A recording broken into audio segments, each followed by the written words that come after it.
Good day, everyone. Special Tuesday afternoon episode of the Obstacle Racing Media Podcast. Hope you enjoy the one I just put out. And of course, Thursday, Davis and Chase happening. We'll have lots to talk about. But old Jack Bauer and I have a conversation that began over Facebook messaging and that we had to bring to the airwaves.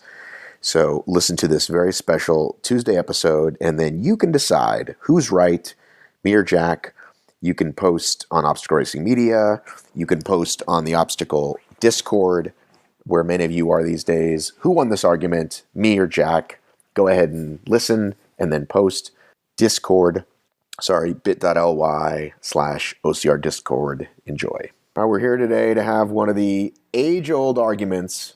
Who's the best at something in sport? Jack has a lot of statistics, but it doesn't help his insane bias, which is wrong so many times. Okay.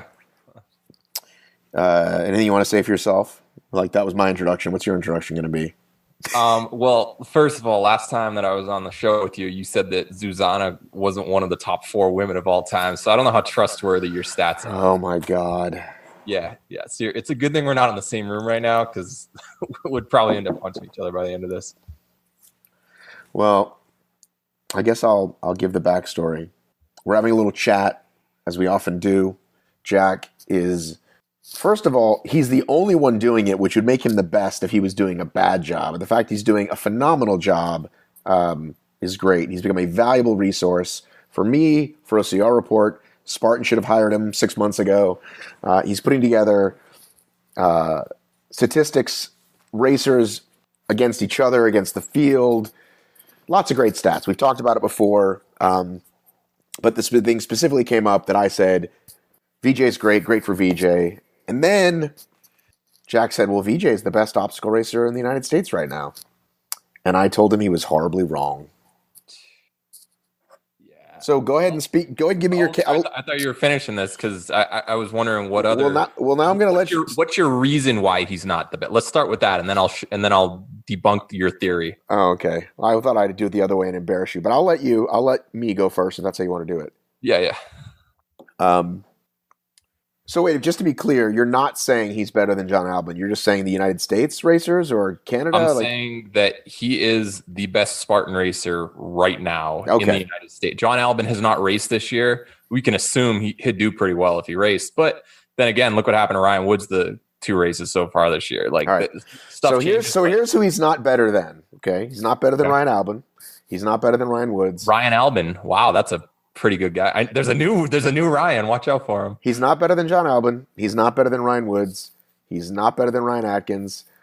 We're really not sure how he would do against a couple of other guys in anything besides the Alabama flat as fuck easy race, exactly 3 miles, 0 elevation, under an hour race. That's what he's the best at. He's basically that race that he just did. Easy race where you're facing Ryan Atkins, Ryan Kempson, Robert Killian, Ryan Kent. Yeah, those guys are a bunch of bums. Like Ryan Woods. He sucks for beating them on an easy course. Like it does. Yes. It's not the course. It's who shows up that matters. Right, and he's proven that he could beat those guys one time, which is not a trend. Let's go back a weekend. Well, let me finish. Yeah. You want me to go first? On a course that took under an hour. The best obstacle in the United States would be able to show up, sprint, super, beast, we won't count stadiums, and do well against those people and beat those people. That's what the best obstacle in the United States would be. Not a guy that won once on a Florida course. If I asked 100 people... Alabama. But, yeah. What did I say, Florida? Florida, yeah. I'm not very good at geography. It's all good.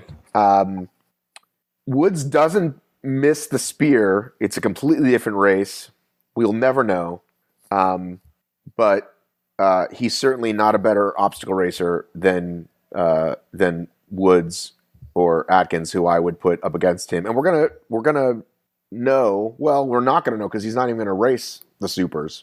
But go ahead. Now you make your argument. I'm not saying that VJ is going to win Tahoe. I do not think he will win Tahoe. I don't think he'll win West Virginia. I don't think he'll win Big Bear. Like, those are different type of courses. But he's the best obstacle racer in the United States. No one can. I'm saying right now, No one has a higher level of performance than VJ so far. Don't just say that he's only won Alabama. Like last weekend, he beat Cody Moat and Hobie Call. Like Hobie, I know that he's not in his peak shape right now. When Cody Moat tells you after a race, he writes on social media and he says, VJ is something to look out for. You might think that he knows what he's talking about, considering Cody's probably one of the top 3 racers of all time. He's certainly someone to look out for. Rebecca's someone to look out for. She's not the best obstacle racer in the United States. That was another person. Why did you buy into Rebecca right away, but you don't buy into VJ, who's been around since 2014? Rebecca has one good race in West Virginia, and then Tahoe happened. You're like, oh my God, wow, she's for real. But VJ takes down Cody, Hobie, Ryan, all the Ryans, Robert, Ryan Kent, every single Kirk DeWint, every single good person in the sport has shown up to one of those 2 races so far. Okay, so let's compare. Rebecca shows up to West Virginia and has a great race. And if that's all she did, it would have been a complete fluke. The fact that she didn't even know how to do the fucking Tyrolean and does really well, right?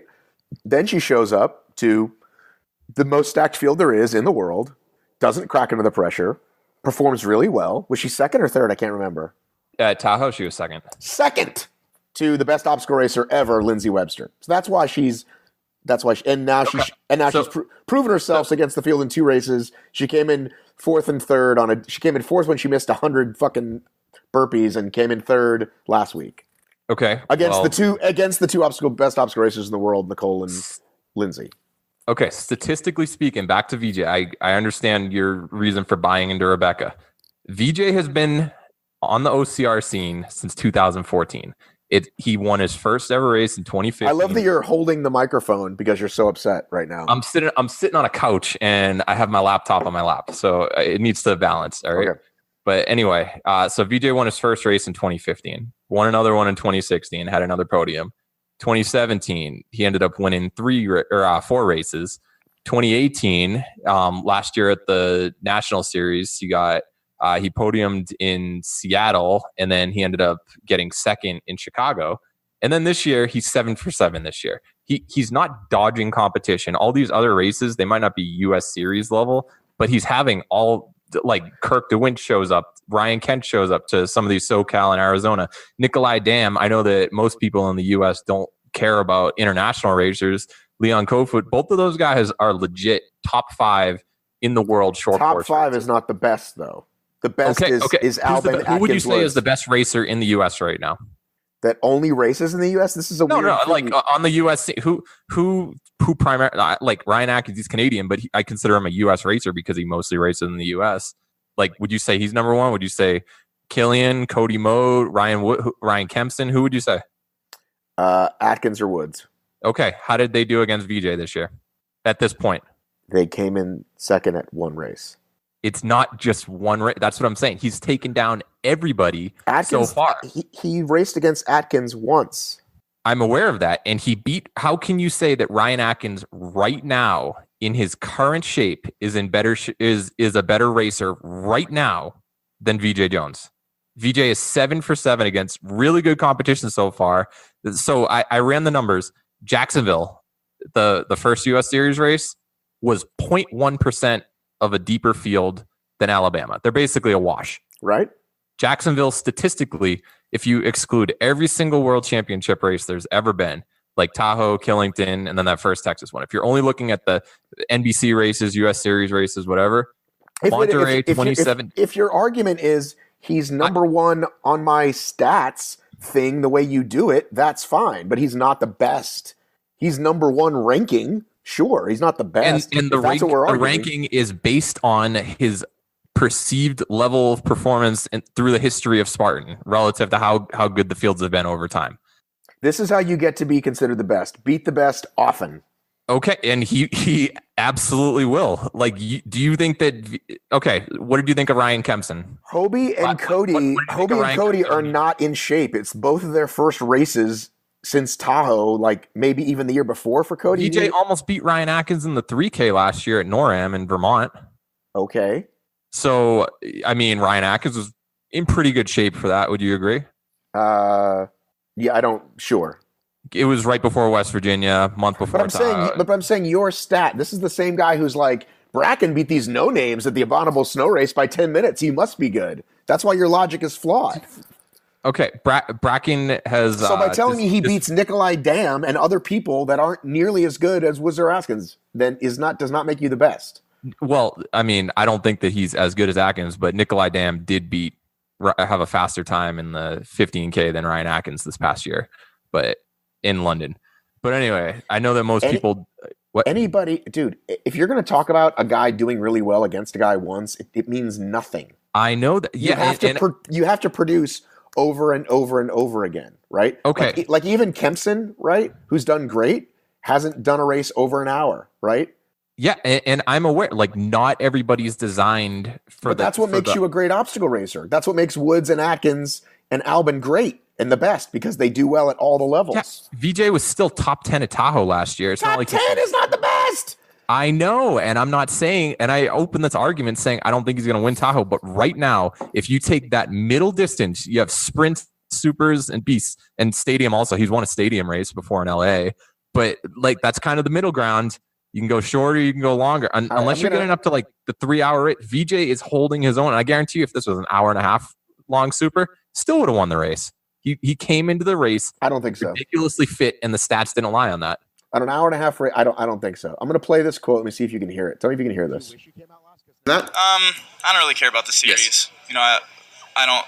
Since there's a beast in it, I'm just not ready for the beast distance. It's going to take me a couple years to build the endurance to get to that level. And you're patient. And I am patient. Yeah, I'm playing the long game. I mean, endurance-wise, I still got a decade till I'm at my best. So a guy who admittedly says I'm 2 years away from being good at a beast, you're saying is the best obstacle racer. Yeah, and I looked up that he actually got 12th in Tahoe last year, and I'm admitting he is not ready for the beast. But who do you think could beat him in a sprint right now? If that course was a sprint, do you think he would have won? We're not having an argument who's the best of the beast at a sprint. Just listen to my argument. Who would have beat him in a sprint if that was a sprint right there? What was a sprint? Alabama, that past race. Like if they go 5 more times? Could be. If they hosted it and everyone knew heading into it, it was going to be a 3 or 4 mile race instead of the super that it turned out to be. Would VJ have won, do you think? Probably. Okay. And he won the super. So that's 2 of the 3 distances. Let's throw out the word sprint. He would undeniably have won that race. Let's throw out the word sprint and super and go with 1 hour versus 2 hours. How about that? Okay, I think an hour and a half would be more appropriate because most of the races historically, like supers, aren't 2 hours for like a beast turns out to be a 2 hour race. So I think like an hour to an hour 30 would be about the cap. And I think that the longer it goes, obviously Killian and Atkins and they're gonna have a lot more going their way. Those guys also win sprints. How many sprints has Killian won? Do you think? Off the top of my, I mean, I could literally a ton. Yeah. Yeah. And he doesn't show up to a beast and go, well, I'm not really good at these. Who is fitter right now? That's what this is coming down to. Fitter? Yeah, in better shape. Okay, we're going to have one argument, and it's called who's the best obstacle racer right now. It's not who's fitter. It's not who's best at under an hour. I would say going 7 for 7 and taking down arguably probably 20 of the top 25 names of all time, minus like Hunter McIntyre. He is on a tear. He is definitely on a tear. So how can you say that he is not currently the best racer in the United States? I think I've said it multiple times. Okay, so I've got the numbers. All right. Yeah, all right. So I'm gonna pull these up anyway. I know that you don't care. Can we just play hypotheticals right now? Yeah, go for it. Because I actually want to know how your system works. Actually, okay. Yeah. So. Can I just give you like a couple of quick stats? Yes. It's not going to be in depth. It's going to just be here's the 7th high, like that type of thing. Okay. All right. Right now, VJ Jones's performance, like his current fitness level, is slightly above peak John Yatsko in 2014. You remember when he was just crushing the scene and everyone? Yes. This is what VJ is doing right now. And for some reason, John Yatsko has got that legendary status. Like, oh my God, it's Yatsko. There's a Yatsko. He's like a Yeti. It's like, oh my God, there's. But you buy into that, but you don't buy into But this is a perfect. But this is a perfect analogy. Actually, you are now making your own argument because we love Yatsko. Always a threat. Always takes down guys that normally don't get taken down. But has he sustained win over time? No. He's never won Tahoe or Killington, and he does other stuff in life, which is fine. And if he stuck with it, would it be the 3 Ryans and Yatsko? Probably. Okay, what do you think about Seattle? Do you think that VJ is gonna win again in Seattle? Yes. You tell me what the elevation and finish times usually are. I don't have that off the top of my head. But didn't he just say I'm not doing Seattle, or did he just say I'm not doing any beasts? Well, you played the clip. I mean, shouldn't you know? I didn't. I mean, Jack, who's Seattle who's the most prolific and yet the most unorganized podcaster there is? No, not at all.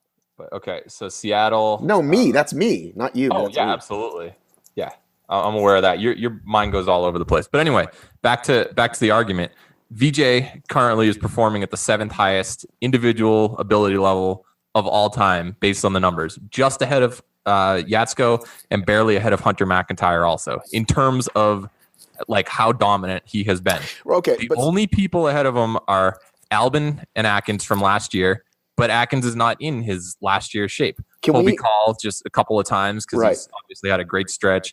Killian, couple years in 2018, he was also killing it, and same as Woods and Cody Moat. They've had a couple seasons as well, but VJ Jones is right behind them, and so everyone. Yeah. All right. So I don't know how your I know that your system is based on. By the way, you got to not eat that so much because it's going to blow out the ears of the listener. I know you're getting excited. Well, I'm actually holding it because I'm like sitting on a couch and I just don't have a flat surface. I know you explained that, but when you put it next to your mouth, you blow everybody's ear out. When Kobe and Hody show up, as they did, right? But they don't really show up anywhere else. Do they get to still be 97 percentile or no? Because they're not showing up anywhere else, like coming in 2nd and 3rd at that race. So right now, basically they shouldn't have a power ranking of their heyday, right? No. Like you throw out the stats, like Albin does not have a current ranking, and he's the reigning world champion because he hasn't run a race this year. Right, but I'm saying Hody and Kobe. God damn it! You know what I'm trying to say? 3 times in a row, Kobe Bryant. He's racing. Do they bring their 98s or 99s to the table, and then so that boosts up VJ's numbers, even though they're not in that shape yet. Okay, so to a point. So strength of schedule, it's based on a ton of things. I'll just kind of highlight like the most. No, I know it's your secret sauce, but yeah. I'll highlight a couple things though. It's like, how do you know heading into the first race of the year, Jacksonville, that Jacksonville is really good? It's because it has Ryan Atkins, Ryan Woods, Robert Killian. Like it has the big guys there, and their historical performances go into determining how difficult, and difficult not as like how hilly it is. It's like how difficult it is to place well. That metric goes into it to determine like how deep a field is. And it's based on history. It's not like it's dating all the way back to what someone did in 2011, because what shape you're in 8 years ago isn't necessarily true anymore. Like Matt Novakovic used to be great shape. He's not the same guy anymore. Right. So when he shows up, right, he doesn't bring with him. It's like if you knock out Muhammad Ali when you're Larry Holmes in 1980, it's not like knocking out 1972. Right? Exactly. So I'm saying, so do Kobe and Hody bring that? I got it. Just roll with it. Yeah. Do the Mormons, does their score drop a little bit because they haven't been facing the competition? Because it's the first race of the year, we don't really know what kind of shape they're in. Everybody in that race gets a little bit lower strength of schedule. So right now, the hardest race of the year has been Jacksonville. Barely behind it is Alabama. They're almost a wash. However, like early on, first race of the year, first couple of weeks of the year, Las Vegas might have been slightly higher than SoCal. And then, so SoCal might have been the highest at one point. Then Jacksonville rolls around and it bumps down how difficult SoCal was. And then Alabama comes in right after Jacksonville, and it pushes the relative difficulty of SoCal and Las Vegas even lower. But then like Hawaii might happen later this year, and no one good races in Hawaii. So that one's going to be like really bad, and it bumps up the middle ones a little bit. So it gives a little bit of a range, and it's always adjusting. Speaking of which, I think I blew my chance for an AG podium. Sunday, Alabama, there was not a lot of people out there. I think I was there. I had my shot. I blew it. Yeah. You're in a tough, like, I know that 40 to 44 is the toughest division, but like your division isn't a wash either. Like you have some Cole DeRosa, he's 47, and he's like basically would have placed top 20 or so at Alabama this weekend. He's pretty legit. All right, I'm pulling up the rankings because I should be looking at these. Week 10, does that mean, is that the most recent week? I thought we were going to have week 11. I have them done. Can I share my screen with you? Sure. Okay. That way you can just look at it. Because I thought that they were going to get uploaded this morning. You still have a very ugly interface, by the way. I'm not the coder. All right. I know. We've got to get that worked on. Okay. So you've got VJ number 1. Was he number 1 going into the week? He was number 1 heading into Alabama. I messaged him and I was like, you should win this race. And then he had this interview with Steve Hammond after, and he's like, yeah, Robert Coble statistically told me that I had no chance of winning. I didn't deserve to win, and that my performances weren't there. I think I'm like, yeah, man, you actually should have. And the numbers on my end showed it. So I don't know what goes into their metrics and stuff, but VJ being 6 for 6, taking down basically everybody, even before Alabama, like his numbers are speaking for themselves, and I wasn't surprised at all that he won by almost a minute. Okay, so going into this, your boy Bracken was way down here at 11. Why did you think he was going to do well? Well, it was more of a gut feeling. I don't think that VJ, if he's ranked number 1 heading into Tahoe, and then he gets 12th again or something, he's not going to end up number 1 still. But whoever wins Tahoe isn't necessarily going to be ranked number 1. Okay, let me ask you this. I know he's not avoiding the competition, but this is the what do you call it? What do you call when you throw out a bunch of numbers? Not hypothetical, but spitballing it, or there's a good phrase here I'll think of after we hang up. Okay. Again, we know he's not dodging the competition, but if he just wins sprints all year, including the tough ones, will that put him higher than somebody that maybe did a bunch that ran the gamut and did a lot of different ones? No, absolutely not. Like, for instance, Ian Dyerly, he won San Jose Sprint this weekend, and in my new rankings that'll come out, are you sharing a screen with me, by the way, or screenshotting? Oh, I'm not. I couldn't figure it out. Yeah, you can't just screenshot and then send it to me through Messenger. Oh yeah, I can do that also. 2019, bro. Come on. I thought you were doing that. I'm trying to talk to people. Okay. But anyway, just let me finish that thought real quick. So Ian Dyerly, he ended up winning the San Jose Sprint. Wasn't actually a hard race because everybody was in Alabama the same weekend. By winning that race, he's only ranked 35th in the world right now. Like, of people who've raced, and a lot of people haven't run a race yet this year. Like, some people are going to make their debuts at the stadium, other will more locally, but like most of the good people or the top names have already raced so far.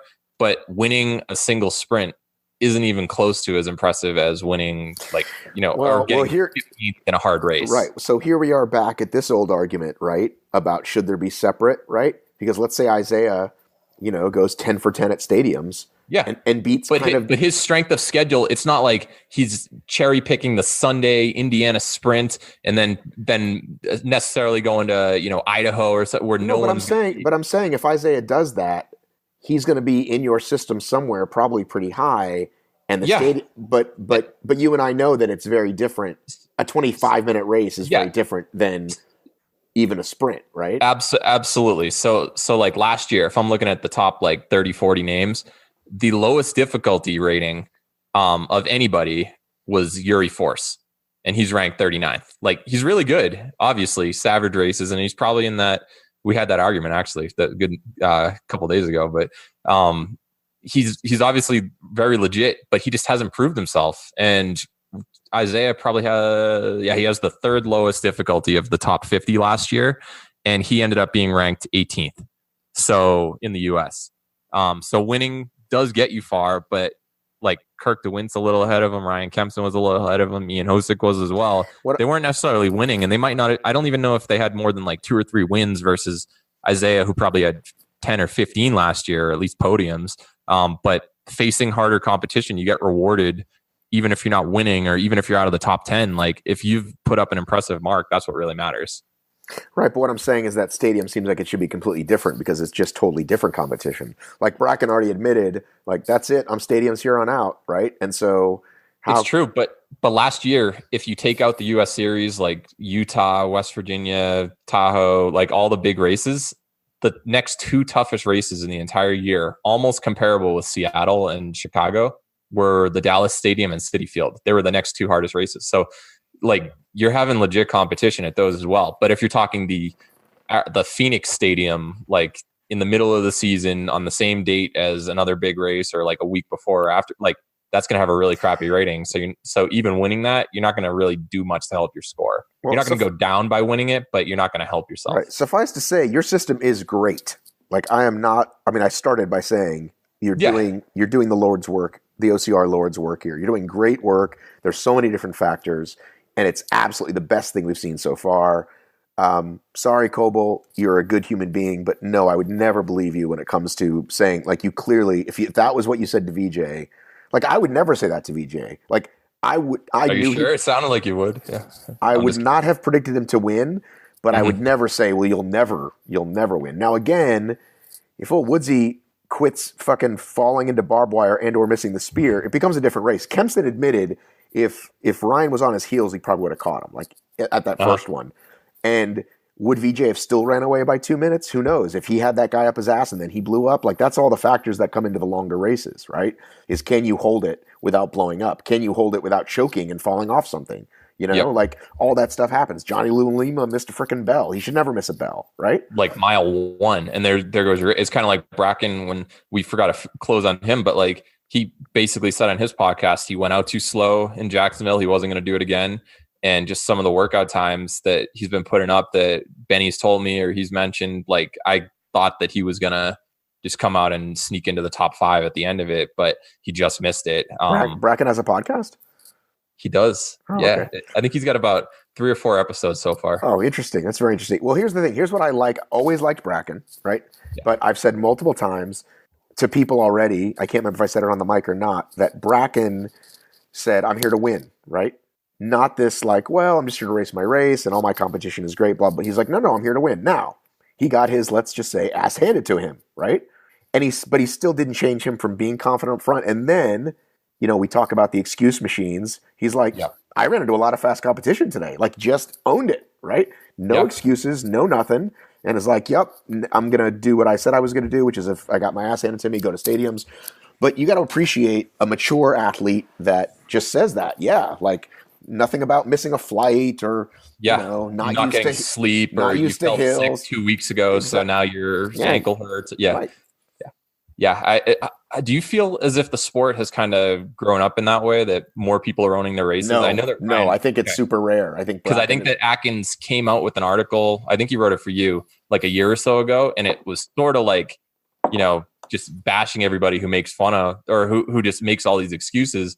And he's kind of been the only person who really has owned no matter what happens. But he's always at worst like second or third. But he always owns his race. And if he doesn't have it, it is what it is. I totally agree that there needs to be a transition. I think he helped, right? I think it makes it a little bit, but no, it's still just read anybody's IG post. Just read before or after the race. Tired legs. And so, their 80-second, 87 paragraph thing. Yeah. I should do that for my podcast. I should be like, hey guys, I don't know how good this one's going to be. I'm pretty tired.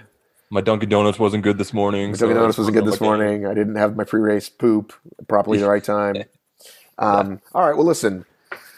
I think this was a great, healthy debate. We're going to let the audience decide who the winner was. Okay. I was going to say, if you want, I still have about 15 minutes till I have to go back. I know that you were asking me about Amelia before. Do you want to do any like through the years comparison? I was looking at her history, and I was just off the top of your head. I thought you might know she's got pretty much all firsts and seconds, right? There's a couple of years there where it's all firsts and seconds, and I was just wondering who the seconds were too. Is it just Amelia? Was it just April and Rose, or were there other people that like kind of were one here and there? That's all I was asking. Yeah, I mean, she was losing to Claude early on, and then Tyann, April D once. Just scrolling through these real quick. Cassidy, she lost a stadium race to Cassidy. Tyann again. No one really knows who Tyann Clark is these days. No. Like, she was legit. Definitely legit. Yeah. Lost to Rose a few times. Actually, I can check. Do you want me to see like what she is head to head versus Rose? Sure. I'm going to guess like 75%, like maybe like a 9-3 or a 10-4. Is that 75%? Or is that 67%? That's pretty close.